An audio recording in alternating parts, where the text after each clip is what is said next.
Hello guys, ज्ञान teaser में आपका स्वागत है।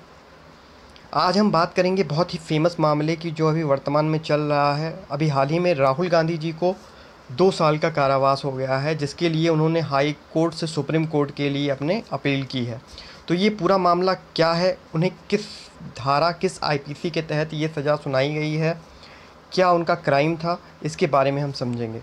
तो उनके ऊपर मानहानि का केस लगा हुआ है। भारतीय दंड संहिता आईपीसी की धारा 499 के तहत उनके ऊपर मानहानि का केस लगाया गया है, डिफेमेशन का केस लगाया गया है, जिसके तहत सीआरपीसी की धारा 500 में बताया गया है कि इसके लिए प्रावधान है 2 वर्ष का कारावास या जुर्माना या दोनों हो सकता है। अगर किसी का आप डिफेमेशन करते हैं, अगर किसी गलत इंटेंशन से आप किसी के लिए कुछ बोलते हैं या लिखते हैं या कोई इशारा करते हैं, तो वो उसकी प्रतिष्ठा, सामाजिक प्रतिष्ठा और उस पे गलत लांछन लगाने के तौर पे उस पे आप पे डिफेमेशन का चार्ज लग सकता है आईपीसी की धारा में। अब इसमें क्या क्या सज़ा होती है, क्या प्रावधान है, क्या यह बेलेबल क्राइम है या नॉन बेलेबल क्राइम है, इसके बारे में समझते हैं।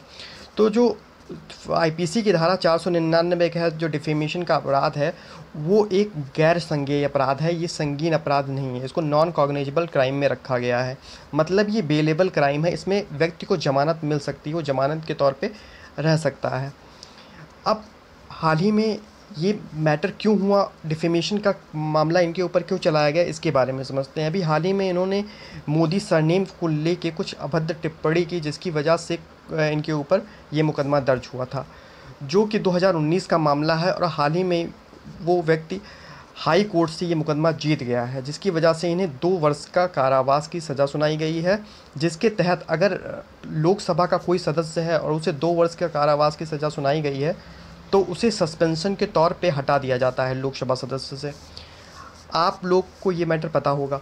मानहानि में और भी क्या क्या बातें होती हैं, कितने प्रकार के मानहानि होते हैं, उसके बारे में समझते हैं। तो धारा जो 499 है, इसमें मेन पॉइंट ये है कि अगर आप किसी व्यक्ति के खिलाफ़ गलत या अपमानित तरीके से बोलते हैं, आपका इंटेंशन गलत है, तो उस आपको इसके तहत सज़ा हो सकती है डिफेमेशन की वजह से। मानहानि के जो प्रकार हैं, बेसिकली मानहानि 2 प्रकार के होते हैं, एक अपलेख और एक अपवचन। अपलेख में जब आप फिल्म, फ़ोटो, कार्टून के माध्यम से या किसी इशारे के माध्यम से किसी का आप डिफेमेशन करते हैं, किसी का अपमान करते हैं या ठेस पहुंचाते हैं, तो वो अपलेख मानहानि में आता है। और दूसरा जो मानहानि है वो अपवचन है, जब आप मौखिक शब्दों का प्रयोग करके, ध्वनियों का प्रयोग करके आप किसी को अपवचन, गलत वचन बोलते हैं, तो उसे क्या कहते हैं, अपवचन मानहानि। ये 2 तरह के मानहानि होते हैं। इसीलिए ये यहाँ पे आप लोग को ध्यान रखने की ज़रूरत है कि कभी भी आप किसी से कुछ डिबेट कर रहे हैं, तो आपको अपने शब्दों का सही से प्रयोग करना ज़रूरी है। अगर आप यहाँ पे अगर गलत तरीके से किसी से कोई आर्गुमेंट कर रहे हैं और आप उसका डिफेम कर रहे हैं, तो आप पे ये केस दर्ज हो सकता है। इस चीज़ का खास ध्यान रखें। इस वीडियो में इतना ही। नेक्स्ट वीडियो में हम और नए टॉपिक के साथ मिलेंगे। तब तक के लिए धन्यवाद।